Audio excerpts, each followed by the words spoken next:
gostaria de pedir licença para entrar na casa do senhor, da senhora, da sua família, com o Brasil Nordeste. Só falta eu chamar o Eduardo, o Marcelo Jorge, o Eduardo Negrão, e de repente, mas eu quero chamar o Sandro de Moura, não sei se ele está... Ô, Sandro, você está aí, Sandro?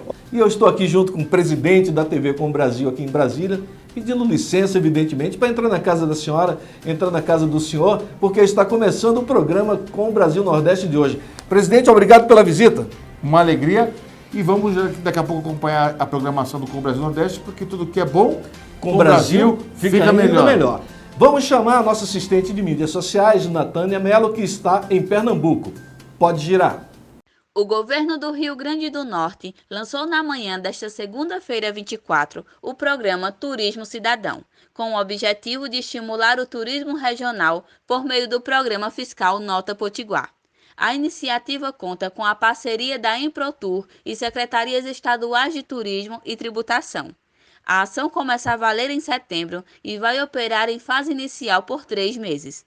O programa Nota Potiguar já possibilita que o contribuinte faça a troca de pontos acumulados por serviços e descontos. Agora, esses pontos podem valer diárias e passeios. De acordo com a secretária de Turismo do Rio Grande do Norte, Ana Maria Costa, empresas e profissionais vão poder fazer a adesão ao programa por meio de convênio com a Improtur. Natânia Mello, para o programa Brasil Nordeste. Olá, Sandro, e os que acompanham o Brasil Nordeste na TV Com Brasil, aí em todo o país. Estamos no Rio Grande do Norte e a Petrobras divulgou ontem, segunda-feira, o início do processo de venda da totalidade de suas participações em um conjunto de 26 concessões de campos de produção terrestres e de águas rasas, localizados na Baía Potiguar, no Rio Grande do Norte. O detalhamento da oportunidade e os critérios de elegibilidade para a seleção de possíveis compradores foram publicados no site da companhia. O processo trata da cessão de 2 direitos de exploração, desenvolvimento e produção de óleo e gás natural desse grupo de campos terrestres e de águas rasas, com instalações integradas, visando fornecer aos potenciais compradores plenas condições de operação. Essa é a nota da Petrobras, que continua dizendo o seguinte: a operação está alinhada à estratégia de otimização de portfólio e melhoria de alocação do capital da companhia, passando a concentrar cada vez mais os seus recursos em águas profundas e ultraprofundas, onde a Petrobras tem demonstrado grande diferencial competitivo ao longo dos anos. Essa é a nota da Petrobras. Olha, o chamado Polo Potiguar compreende 3 subpolos: Canto do Amaro, Alto do Rodrigues e Ubarana, totalizando 26 concessões da produção, 23 terrestres e 3 marítimas, além de incluir acesso à infraestrutura de processamento, refino, logística, armazenamento, transporte e escoamento de petróleo e gás natural também. A governadora do Rio Grande do Norte, a petista Fátima Bezerra, se disse indignada com a possível saída da Petrobras do estado que governa e promete resistir à decisão do governo Bolsonaro. Como Fátima vai resistir, aí ninguém sabe, né? Mas certamente, se adotar aquele seu velho discurso de golpe, seu objetivo não deve prosperar. Do Rio Grande do Norte para o Brasil Nordeste, Marcelo Jorge. Boa tarde, Sandro de Moura. A Polícia Federal deflagrou nesta terça-feira a Operação Expurgo na tentativa de evitar a consolidação do PCC no estado do Rio de Janeiro. Os mandados expedidos pela 2ª Vara Criminal da comarca de Bangu do Rio de Janeiro foram cumpridos em 6 estados da federação, sendo 27 mandados de prisão preventiva e 10 mandados de busca e apreensão. A operação resulta de investigações iniciadas em dezembro de 2018, que revelaram a articulação de chefes do PCC para aumentar a influência da organização criminosa no Rio de Janeiro, inclusive contando com a parceria de facções atuantes no estado. As diligências identificaram que a gestão criminosa era desempenhada de dentro dos presídios estaduais, de onde, mesmo presos, os líderes replicavam as decisões da cúpula da organização, fazendo uso de aplicativos para a realização de debates e definição das atividades diárias. Os presos serão autuados como integrantes de organização criminosa e também por crimes de tráfico de armas e drogas, além de outras condutas ilícitas, eventualmente identificadas no decorrer das investigações. Kleber Araújo para o programa Brasil Nordeste. Olá, muito boa tarde. O nosso bate-papo de hoje é muito mais que especial com o nosso presidente da TV Com Brasil, Fernando Mauro, que veio visitar as instalações aqui em Brasília. Presidente, boa tarde, um prazer tê-lo aqui no Com Brasil Nordeste. Sandro de Moura, é uma alegria muito especial poder acompanhar o crescimento do Com Brasil Nordeste, visitar a infraestrutura de vocês, que eu fiquei muito feliz em saber que na falta de um estúdio tem 2, às vezes tem 3. O pessoal muito qualificado seu e no coração de Brasília, né? Nós estamos aqui ao lado da esplanada dos ministérios. Isso. Na frente do Hotel Nacional. Isso aí. E muito próximo da concorrência, né? É verdade. A concorrência tem um prédio aí, nós já estamos com praticamente meio andar, e isso não é por acaso. Quero dizer para o telespectador que isso é por enquanto. É verdade. Presidente, você foi muito sensível, né, quando nós propusemos o programa para a região Nordeste. Você tem dado todo o espaço. Como é que é essa tua ligação com a região Nordeste? Você está na capital, na maior capital do país, na Grande São Paulo, onde estão todas as grandes empresas de TV, mas você tem esse olhar sensível para a região Nordeste. Como é que é isso? É porque eu acredito que a televisão no Brasil, de um modo geral, ela é muito centralizada no eixo Rio-São Paulo. Então, se você pega as maiores emissoras de televisão do Brasil, 90% delas estão em São Paulo, um pouquinho no Rio, né? Então, na realidade, você vê uma concentração muito grande do conteúdo audiovisual. E quando você assiste qualquer uma dessas redes de comunicação, dificilmente você encontra um produto que seja feito diretamente do Centro-Oeste, a não ser nos informativos, que aí tem que falar de Brasília, né? E aí acaba falando da capital nacional. Mas você não tem lá uma programação, por exemplo, do interior do Maranhão, numa emissora em rede nacional de maneira seguida. Às vezes você tem uma matéria de Lençóis Maranhenses, sim, que é justo e tem que ter mesmo, mas não tem sempre. Então, nós temos aí um olhar para aquilo que é uma lacuna na comunicação brasileira, ou seja, é uma comunicação, não é de São Paulo para o Brasil, ou do Rio de Janeiro para o Brasil, mas é uma comunicação do Brasil para o Brasil. Às vezes me perguntam, né, Fernando, onde é que fica a sede da Com Brasil? Eu digo o seguinte, ó, no nosso documento, no papel, a sede nossa é em Brasília, mas na prática ela está espalhada em todas as regiões do país. E a gente fica muito feliz, porque eu acho que esse tipo de visão é a visão que a gente tem em relação à população. E a gente acredita que em algum momento a população também possa ter esse olhar em relação à Com Brasil, e é por isso que ela tem crescido tanto aí no coração dos brasileiros. Verdade. Enquanto a gente está apresentando o programa, centenas de WhatsApp chegam de toda parte do país e a gente fica motivado com isso, né? Nós estamos conversando aqui com o presidente da TV Com Brasil, Fernando Mauro, né, que tem aberto esse espaço para todas as regiões do país. Aliás, Fernando, a TV Com Brasil tem esse diferencial. Você tem programas sobre carros antigos, você tem programas sobre bichinhos, animais, pet, tem tudo na Com Brasil. Saúde, meio ambiente, jornalismo, infraestrutura, programas destinados, por exemplo, ao direito, ao mundo gospel, à música, o sertanejo, o forró, o baião, enfim, ela é uma emissora eclética com mais de 90 programas de televisão.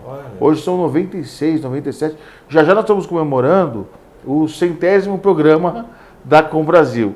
E mais recentemente, você deve ter acompanhado, esporte. Sim, esporte. Né? Transmitiu, inclusive, a final do campeonato paraibano, né? Muito legal. 13 e o Campinense. 13 o Campinense. Que legal. E aí, também só para a gente estar ainda na área do esporte, nós também transmitimos um campeonato de automobilismo alemão, que ele é tão importante na Europa, que quando teve um problema de um piloto da Fórmula 1 que estava com Covid-19 e não podia correr, precisava de um substituto. ele veio exatamente da fórmula que nós transmitimos com exclusividade na Com Brasil, que é o ADAC GT Master. Master são só aqueles pilotos com um pouco mais de experiência, né, que já correram na Fórmula Indy, na NASCAR, em outras fórmulas importantíssimas do mundo e que agora estão na Com Brasil. Legal. O Fernando também apresenta o Com Brasil Debate às 21h30, né? E que é um sucesso, né, Fernando? E você leva lá políticos de todas as matizes, né? É verdade. Como é que você tem percebido o crescimento, o desenvolvimento desse programa? Ele tem desde o debate puro e simples, que é quando você tem lá 4 formadores de opinião, e os formadores de opinião são os deputados, secretários, presidentes de entidades, representantes do setor empresarial, do setor do trabalho, e aí você junta esse pessoal todo numa mesa e coloca uma notícia. Então, por exemplo,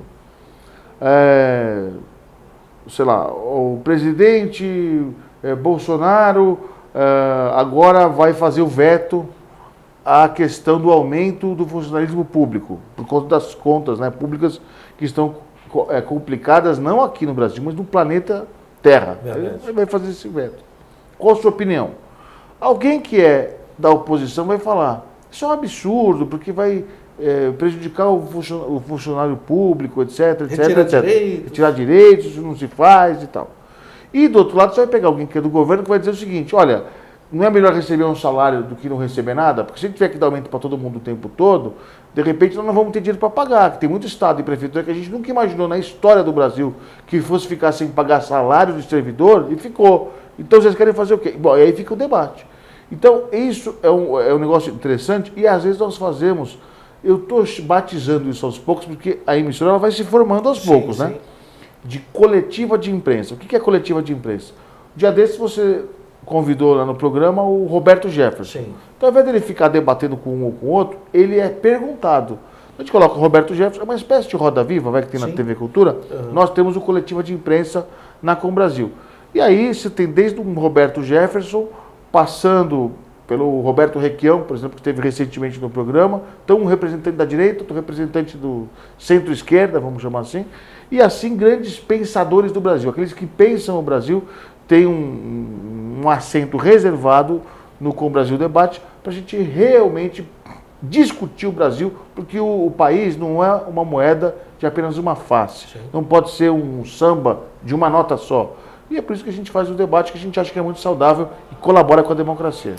Muito legal. Fernando, para finalizar, quais os próximos passos? Como é que você está pensando a Com Brasil, ampliando as parcerias, para que os nossos telespectadores saibam um pouco do que você está pensando para o futuro da nossa emissora? Olha, quando a Com Brasil surgiu, ela começou inicialmente numa operadora de satélite, que é a Oi. Na sequência, ela expandiu muito quando foi para a Sky. Daí, ela cresceu para o grupo da Claro, que é a Claro e a Embratel, e no final de 2019 para 2020, nós entramos no grupo da Telefônica, que é a Vivo TV e a GVT. Neste ano, a próxima grande empresa de satélite que nós vamos entrar é uma empresa chamada Nossa TV, que é do grupo do R.R. Soares, que preside a Igreja da Graça.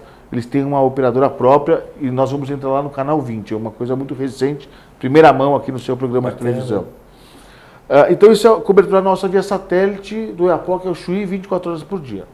Agora, nas cidades existem as TVs comunitárias que são parceiras da Com Brasil. Vou dar um exemplo da TV de Guarulhos que eu presido. Nós não temos lá 24 horas de programação inédita todo dia.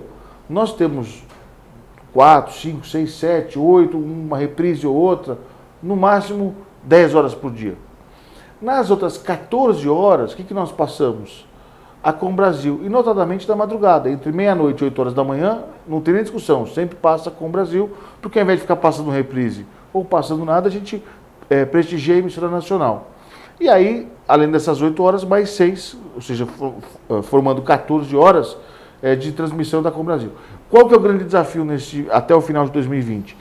as TVs comunitárias passarem a retransmitir o sinal da Combrasil no cabo. Hoje nós estamos em todos os municípios do país com a Sky, porque não existe município no país que não tenha ou Sky, ou Oi, ou Claro, ou Vivo, ou GVT, Embratel, enfim. Hoje nós estamos no satélite. O que eu tenho destacado é que os canais comunitários atuam na TV a cabo. E a TV a cabo, normalmente ela está presente em cidades polo. Então cidades normalmente grandes, acima de 80, 100 mil habitantes, aí você tem uma TV a cabo e ali você tem uma TV comunitária. Hoje no Brasil, só um panorama para você, das 140 140 cidades em que existe TV comunitária, 70 já retransmitem a programação da Combrasil. Nossa, 50%. Automaticamente. Eu quero dizer o seguinte, o que é automaticamente? O canal comunitário, como eu lhe disse anteriormente, não tem 24 horas de programação, acaba distribuindo a Combrasil para complementar a sua programação com uma programação com um conteúdo que o canal já sabe que ali não vai ter baixaria, ele sabe que ali não vai ter desrespeito à legislação, ele sabe que vai ter muitas vezes eventos esportivos como nós discutimos há pouco, quer dizer, vai agregar valor para o telespectador que está nos acompanhando.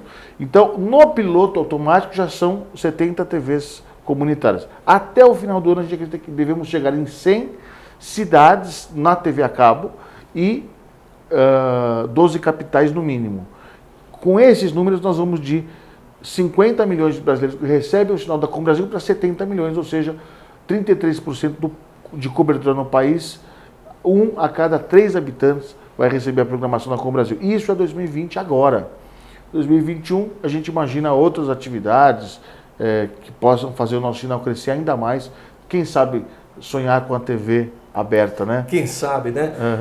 Nós queremos muito agradecer a você que promove esse crescimento da TV Combrasil. Evidente que o Fernando tem essa visão audaciosa, nesse plano audacioso, mas tudo isso é para levar até você um conteúdo com boa qualidade, pautar matérias que interessam de fato a você, que é o principal alvo da nossa atenção, do nosso esforço aqui. Fernando, uma mensagem final para os nossos telespectadores. Olha, eu queria dizer para o telespectador que nos acompanha de que podem ter certeza que aqui existe muito engajamento de entregar para você cada vez mais um conteúdo com melhor qualidade em termos de audiovisual, com melhor qualidade em termos de realmente produção, e é um carinho muito grande que todas as TVs comunitárias têm em fazer a programação da TV Comunitária Nacional, a Combrasil. Até porque tudo que é bom com o Brasil fica melhor. É isso aí. Até a próxima. Agradecendo o carinho da sua audiência, pedindo a você que, se puder, passe um WhatsApp para a gente, dizendo de qual cidade deste país, deste lindo país, você está assistindo o programa Combrasil Nordeste. Quero aproveitar e agradecer ao presidente Fernando Mauro, presidente da TV Combrasil, que esteve conosco participando do nosso programa, e convidar você, que é da família Combrasil, quando estiver passando por Brasília, vem aqui visitar os nossos estúdios aqui em Brasília, bater um papo conosco e participar do programa Combrasil Nordeste. Aqui a TV Combrasil está aberta para todos os parceiros. Olha, e nesta terça-feira, dia 25, o presidente da República, Jair Bolsonaro, lançou o programa Casa Verde e Amarela no Palácio do Planalto. Participou do evento também o ministro do Desenvolvimento Regional, o ministro Rogério Marinho, entre outras autoridades. Este programa, Casa Verde e Amarela, do Ministério do Desenvolvimento Regional, vai facilitar o acesso da população a uma moradia digna, garantindo mais qualidade de vida. A partir de medidas que garantirão eficiência na aplicação dos recursos, a meta é atender 1,6 milhão de famílias de baixa renda com financiamento habitacional até o ano de 2024. Um incremento de 350 mil unidades. Isso será possível com a redução na taxa de juros para o menor da história no Fundo de Garantia do Tempo de Serviço, o FGTS. Essas mudanças também será feita na remuneração do agente financeiro. Com isso, o governo federal está preocupado em possibilitar moradias dignas para pessoas, famílias de baixa renda, de renda média, em especial na região Norte e Nordeste. Olha, além de juros menores, o Norte e o Nordeste terão ainda outros benefícios, como uma parcela mais abrangente de famílias beneficiadas, com rendimento até R$ 2.600 por mês. Ou seja, quem ganha até R$ 2.600 por mês vai estar também nesse pacote. Antes era família que ganhava até R$ 2.000. Então, houve um aumento, vamos dizer assim, na renda familiar, nessa composição da renda familiar. Antes, até quem ganhava até R$ 2.000, agora quem ganha até R$ 2.600 também vai estar dentro desse projeto. O limite do valor dos imóveis financiados também foi ampliado, com o objetivo de fomentar o interesse do setor da construção civil para atuar nessas localidades, me refiro à região Norte e Nordeste. Agora, o que é muito interessante é que, além do financiamento habitacional, o programa também prevê uma regularização fundiária. Então, casas que têm uma documentação precária, esse programa também pretende regularizar. A meta está prevista para 2 milhões de moradias e promover melhorias também em cerca de 400 mil unidades até o ano de 2024. Um projeto audacioso, nós sabemos que a habitação é um desafio no país inteiro e que bom que o governo federal está de olho na região Nordeste, né? Nós estamos aqui no programa Com o Brasil Nordeste, felizes em dar essa notícia de que o governo federal está atento para a região também, para a região Norte e Nordeste do país. Já para garantir a continuidade das obras de 185 mil unidades habitacionais contratadas e a retomada de 100 mil residências, os empreendimentos de urbanização em andamento, a previsão do aporte de 2,4 bilhões de reais no orçamento geral da União. Após a publicação da medida provisória e a criação do programa, as propostas serão analisadas e aprovadas pelos conselhos curadores do FGTS e do Fundo de Desenvolvimento Social.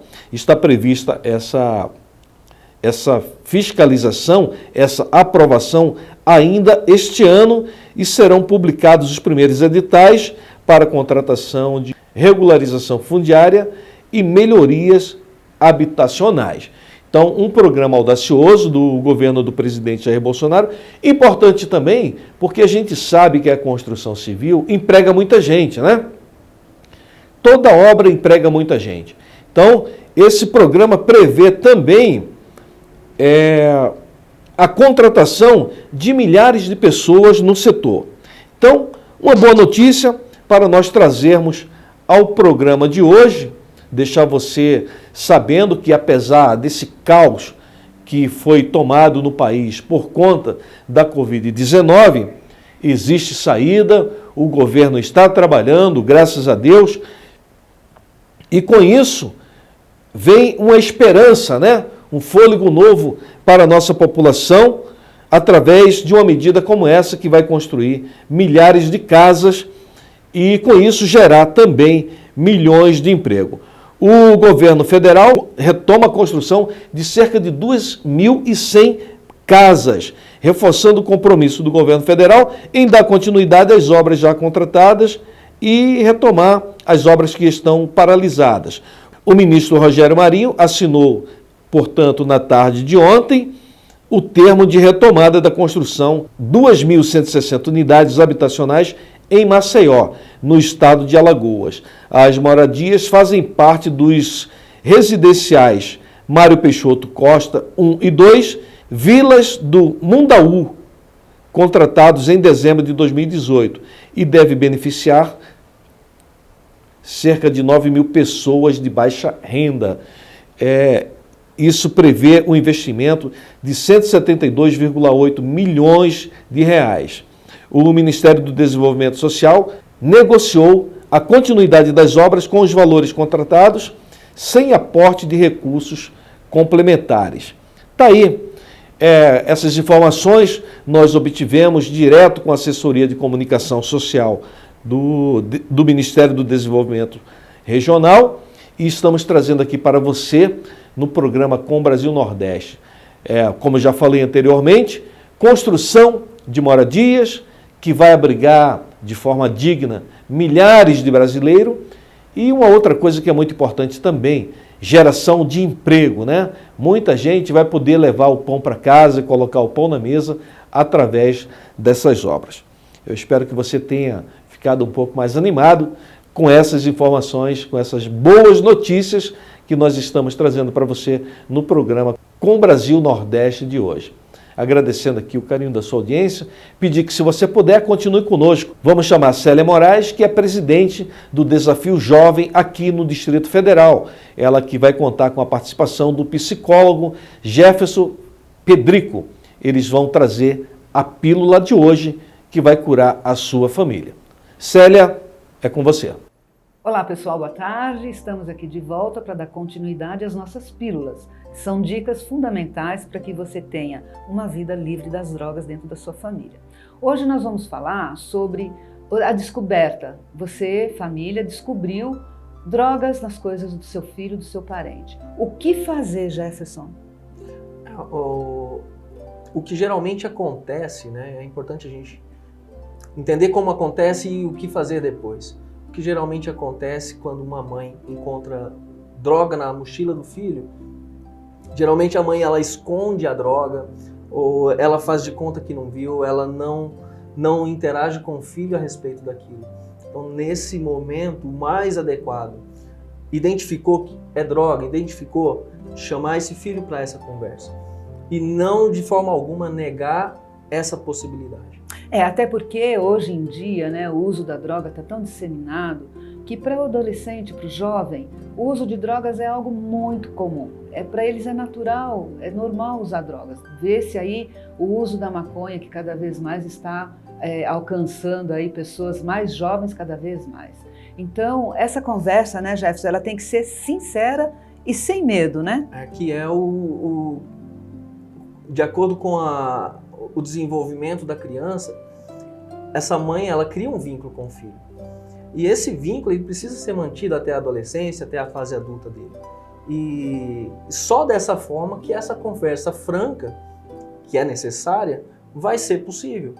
Então, desde o início, desde a fase da criança, ela está nessa fase, né, da infância dela, até a fase da adolescência, que já traz algumas alterações do comportamento dessa criança. Automaticamente essa criança já é alterado, né? O comportamento dela já muda. Então precisa dessa conversa franca, e só vai existir de acordo com esse vínculo criado desde a infância até na adolescência e fase adulta. Então, pessoal, a dica de hoje é essa. Nada de manipulação com o seu filho, conversa franca, papo reto, e assim você vai conseguir deixar sua família livre das drogas. É com você, Sandra. Essa pílula maravilhosa que é a dica de você cuidar do seu filho, ter atenção no seu filho, manter o vínculo, a unidade com o seu filho, nós encerramos o programa Com o Brasil Nordeste de hoje. Agradecidos a Deus e agradecendo também a você pelo carinho da sua audiência. Amanhã, ao meio-dia, aqui na tela da TV Com Brasil, porque tudo que é bom, com o Brasil fica melhor. Muito obrigado mais uma vez e até a próxima.